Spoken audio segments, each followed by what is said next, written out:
What's going on, guys? Matt Manduke here, and what I have here is the Sound FX car show in Bridgeville, Delaware, that me and my buddy Andrew went to today. Um, he is the guy in the striped shirt that's in a lot of this video, but I don't feature him and I don't use the audio because I mostly didn't talk to too many people, which was kind of weird. One, I didn't have the outgoing personality that a lot of you know because that's what I use in most of my videos. But two, a lot of the people who were owners of these vehicles were not near them or not there to talk about them. Like you can see behind this Dodge we're looking at, there's seats for them to hang out, but they're not there hanging out. I did think the Dodge was nice, but when I reached up to look in the bed, I was not like overly satisfied with the fact that there was just junk in the bed. And then this Batmobile, I didn't do a walk around. This is just a still image, but I did talk to that guy for a while. He says he drives it on the road. It's built on a Corvette, but for him to be able to legally drive it on the road, that's an extra complication because he has to put lights on it that would ruin the entire motif of it. The bikes here, some of them are pretty interesting. I'm not big on bikes, but they exist, and some of these ones are custom. They're not as custom as the ones you see at Fleming's for Pumpkin Run, but most of the cars that I saw at this show I've never seen before, so that's an upside.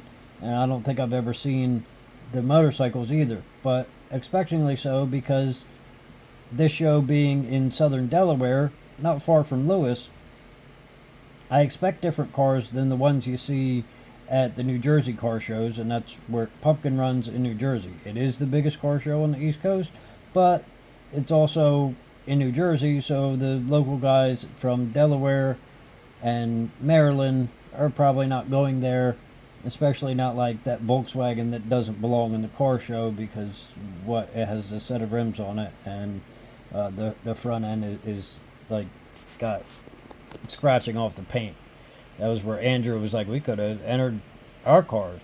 And, I'm like, yeah, because he's got an '06 SS Silverado, and I have a 21 Camry and an '04 Z71 Silverado, which has major modifications from hitting a house.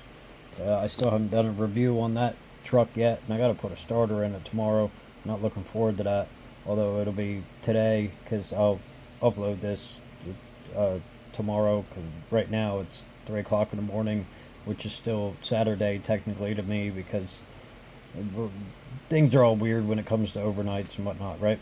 But it is actually Sunday now, so yeah, you guys will see it Sunday anyway. I don't have close-ups of every car because like that Corvette there, it was all closed up and you couldn't see that anything was done to it, so I didn't bother featuring it. But almost every car that was there, I do have in this video, which, is a long video, but if you're somebody that's watching this to try to find out whether or not you might want to go to this car show next year, I think that is a good thing to do because because it was 2 hours from home to go here, so I wanted to make sure it was going to be interesting and worth the time. Me and Andrew both agreed that it was interesting enough to be worth the time, and yeah, I'm not a big fan of these cars that are practically straight off the dealer lot being sitting in a car show, but maybe they got best in show. It just, they don't impress me. The big trucks and whatnot are interesting, but they're brodozers, and like they kind of like the F450 jacked up. That's kind of cool, but it's not like the doors were open. I could see major modifications inside. You could see everything from the outside, so why not? I do try to stick the camera into the driver's side, or at least into the vehicle. Andrew pointed out that pothole there. It was pretty massive. I try to stick the camera into the vehicle so you can see what the dash looks like, and I try to like look around inside so that you can see the inside stuff because I'm always interested on the inside. The outside of the vehicle is one thing because yeah, there's modifications to the outside, and that's a lot of what the vehicle looks like, but what you see on the inside, if there's modifications inside, that's a lot of times cooler to me, because if you're driving the car, the modifications on the inside is the stuff you look at all the time.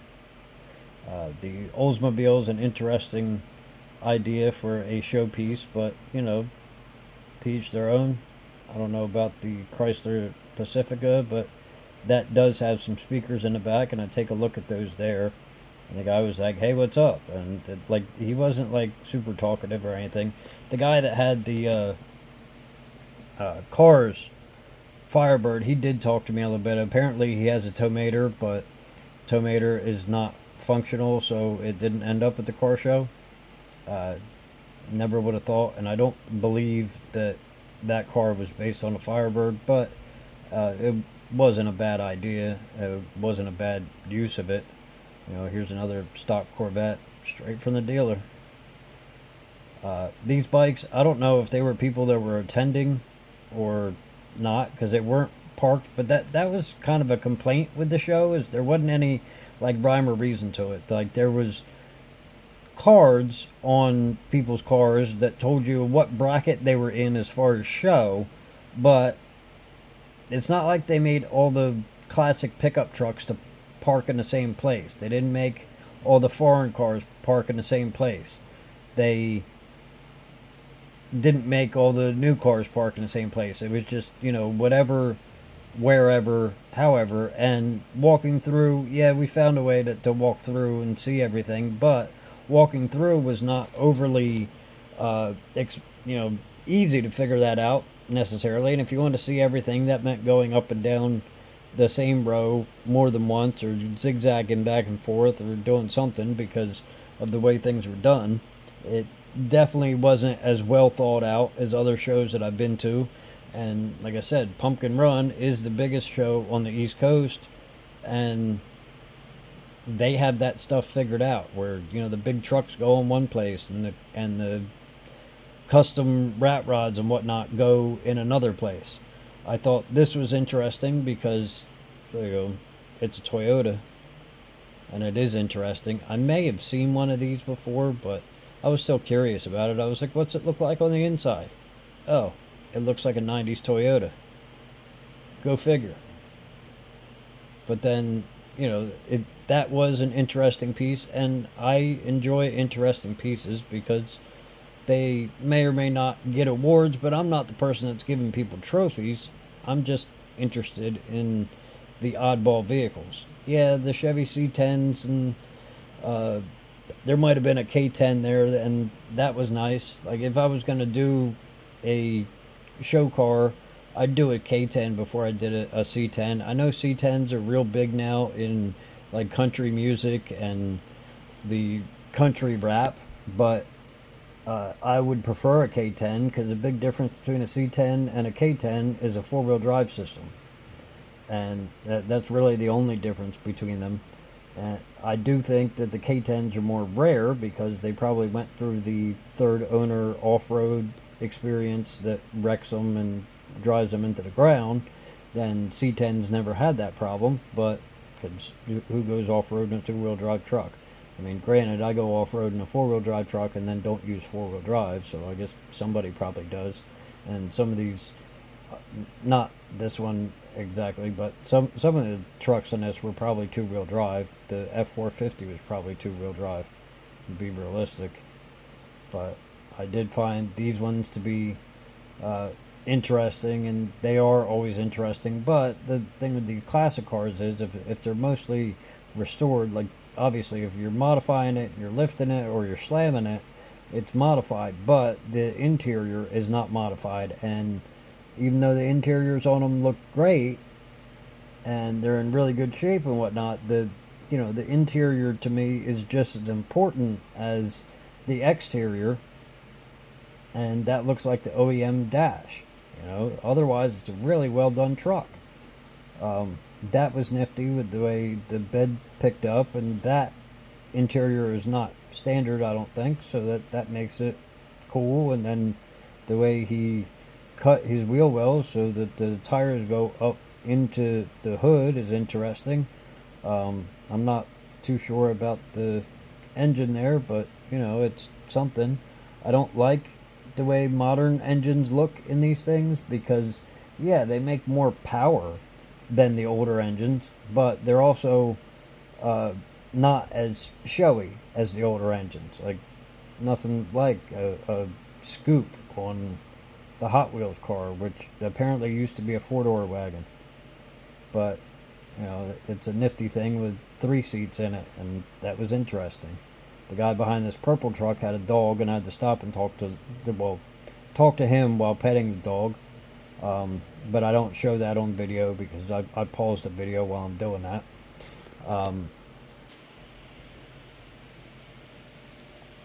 Alright, so while I was at the show, I wasn't tired, but I am actually tired now because it's 3 o'clock in the morning, and this is while I'm recording the audio for this. So if there's any pauses or anything, I'm sorry about that. If I repeat myself too much, I'm sorry about that. I thought the Lotus was pretty cool because that's an oddball car to begin with. It's also like some modifications because, it has a NOS bottle and whatnot. I didn't find the Lamborghini to be cool because it didn't have any modifications. It was just there because somebody bought a car. I mean, it's a cool car and it's an opportunity for kids to see it, but in today's world, you can see them riding down the road everywhere. So, yeah, I guess getting up close to see them is interesting. The B2200 there with a newer Mazda engine cover was, an odd thing. And I thought the split sunroof was cool on the Z28. Like, I don't find the engines in them to be all that awesome, especially not when the hood is only partially jacked because they're not really showing what's under the hood. The Riviera is definitely an interesting showpiece because I never thought they were attractive cars, but it's cool that somebody kept it in good shape and did some minor modifications to it. Maybe it was just wheels, but wheels are better than nothing. And thanks for bringing it. I haven't seen one of them in a very long time.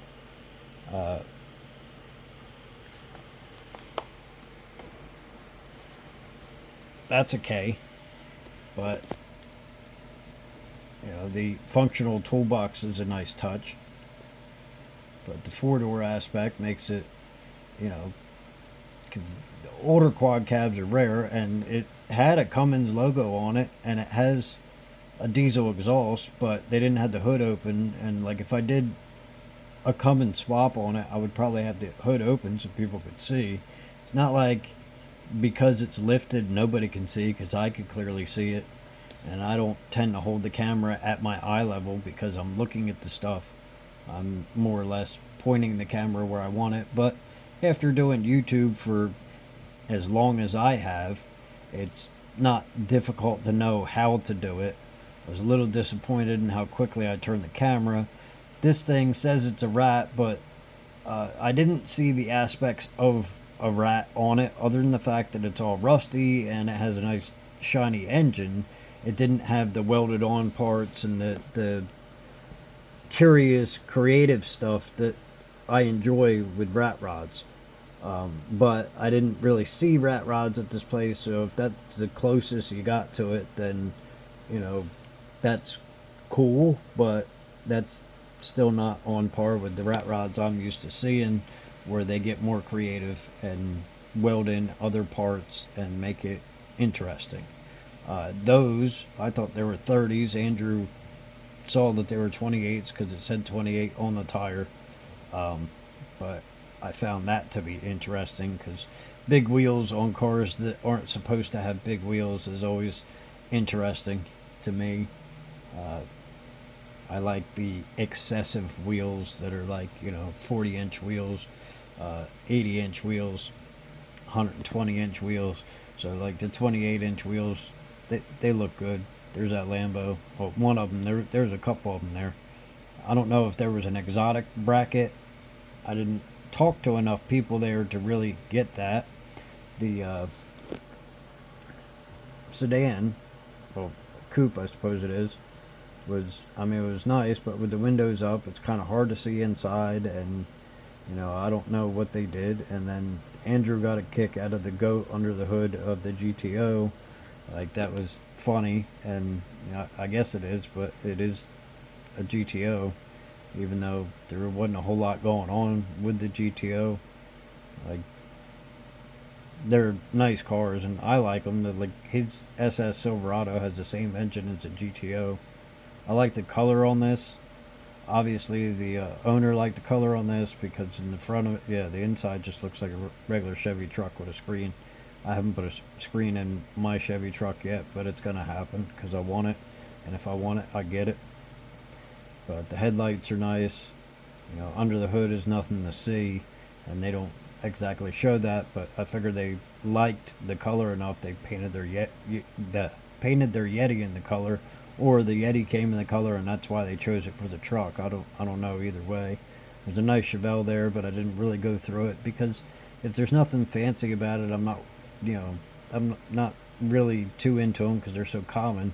And the same thing with these Jeeps. I don't get anything out of these show Jeeps because they're too common. Like, I see them running down the road with all the same aftermarket stuff on them. I get it. You love your vehicle and you put a bunch of money into it to make it something, but it's something I see every day, which makes it like not cool. The Caprice were interesting, and this C10's kind of cool. But then, yeah, there's another Lambo, and I'm guessing that guy, you know, that guy drove the Lambo and had his gnome. Um, I pet that dog too, but I didn't show that because, uh, well, I was talking to the guy about dogs and talking about my dog and how uh, nobody really wants to have a pile of dog shit next to their car because if Casper went, he would shit at least a dozen times, maybe more. So, I didn't bring him because he would have been pooping everywhere. The next thing that really caught our eye is the motorcycle Sea-Doo. Not that it's a thing that I'd want to ride down the road, but it's certainly a thing that is interesting.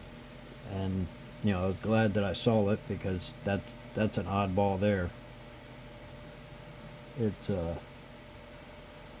oh man, oh. I liked that it had holes for the foot pedals, and it wasn't like fully done, but it was a body on there. I'm not really worried about some stickers on a Bronco Sport. Like, not really worried about a GT 500. I know they think it's something special, and it is something special. It's just like it ain't that old, and there's like I see enough of them on the road. I'm not worried about it. But I guess if that's a kid's dream car, it's cool for them to be able to get up close and see that there's nothing really that cool about it. Especially when it's parked next to much cooler vehicles, because the paint job on this thing looked phenomenal on it. The interior coloration is beautiful, and the wood grain dash. But, stuffed an engine in there. But at least they had their hood open so you could see the engine, all the chrome work and everything they've done to it. Which, everything is a thing that you have to do to them. So, that's interesting. Then, this K10, I thought it was pretty enough to look at, but I didn't do a full walk around on it because it just this was toward the end. Like, we're not done yet, but we are like 3/4 through it. Andrew really liked this Charger, and I was interested in the amount of detail that they put into it because all the body work that was not the exterior body work had that wrap stuff on it, the railroad crossing, even the grills for the speakers had that, which is interesting. You had the speakers in the trunk with the TV screen, and it definitely had the Cars theme on the outside, which was nice. I'm not a Dodge fan, but the amount of aftermarket that he put into that was definitely worth it. Then we get to the custom pickups, and yeah, the black one was pretty, and all blacked out with coffee interior. I like the bed cover. I guess I would have liked to see what was in the bed, but probably not, because I was a little disappointed that most of the people that brought their pickups also hauled crap in the pickup bed. But like, this one's nice, and it's kind of Batista and done uh, well, so it looks natural, which is nice. The This one is, you know, got a nice supercharged engine, a modern engine in it, but the real benefit to this is cutting out a piece of the bed so you can see the workings underneath, and having a surfboard cover it so it's not wide open. Um, the bed in this one's nice, with the NOS tanks in their own box, but the beauty of this one is the quad cab, which seems to be that they took another truck with, and used front doors for the rear doors, and actually welded together the rest of it. But I didn't manage to talk to anybody about it. But that looks like a Vortec engine with a chrome cover on it. But it was good enough to do a feature with it. But I liked the way it was done. I thought it was very professionally done, and it was a beautiful truck, and it might even be my favorite of the entire show. I mean, there was a lot of stuff to see here, not the Lambo or nothing, but the Acura was interesting. It had wrap on everything that could possibly have wrap. I wasn't interested in the Lambo, but then this one's a little chopped and has some extra curves to it that those cars didn't have. So they're the things that I like, is any bit of creativity. But this one's done a little more tastefully, and I do focus in on his tires, because you can tell he drives it, which I definitely would. If I had one of them, I wouldn't like drive it every day. Well, I might drive it every day to and from work. I very well might. But this one didn't seem like it had a whole lot done, but it's got nice wheels on it, and it's pretty. Andrew liked this bike, so I took a picture of it. It's a bike with a bunch of guys standing around. One's drinking water. Maybe there's vodka in there. I don't know. I didn't ask him. I doubt it, because you don't tend to drink and drive. This one's cool because it has a lot of older stuff that kind of goes with the vehicle, and some stuff that is original to the vehicle, and it's a pretty car. I hope they drive it. This guy had things that said, "Look at my headliner," which, I mean, then there was something in the trunk that said, "Look at the trunk liner," which, I mean, it's nice stitch work anyway, and it goes with the theme of the vehicle, which is good. Andrew said he never heard of the 302 Bandits, but I wouldn't expect so, because 302 is a Delaware area code, so I wouldn't suspect we've heard them. But yeah, there's one of those turnarounds that I was less than happy with.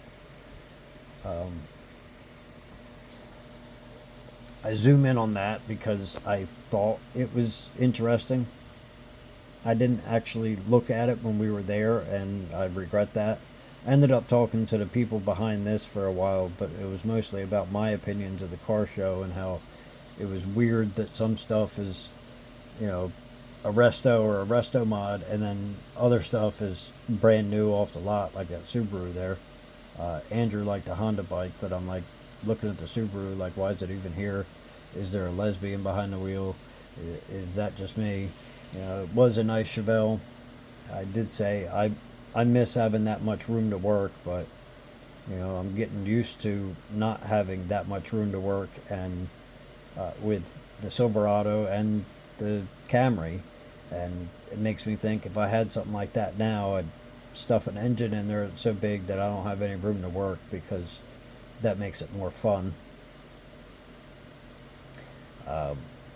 The Buick is, or the Oldsmobile is a nice ride, and I'm not even really sure what the triple sticks for. But yeah, so now we're getting to the end, and there are some honorable mentions in the parking lot, like that 300ZX, and there's a couple others, but this is the last 15 or 20 seconds. So yeah, there's a old ass Civic, and there were some Civics in there. Actually, the first car we looked at was a Civic, and you know, I thought this one could have been shown just as well because there was a lot of shitty cars inside. This was a picture of that Ram, not the golf cart, but you know, hey, there's a golf cart. But I thought the Ram was just good enough to be inside too, because he had some junk in his bed like everyone else did. But anyway, guys, thanks for watching. You know I wouldn't do this without you. I'll see all my friends in my next video.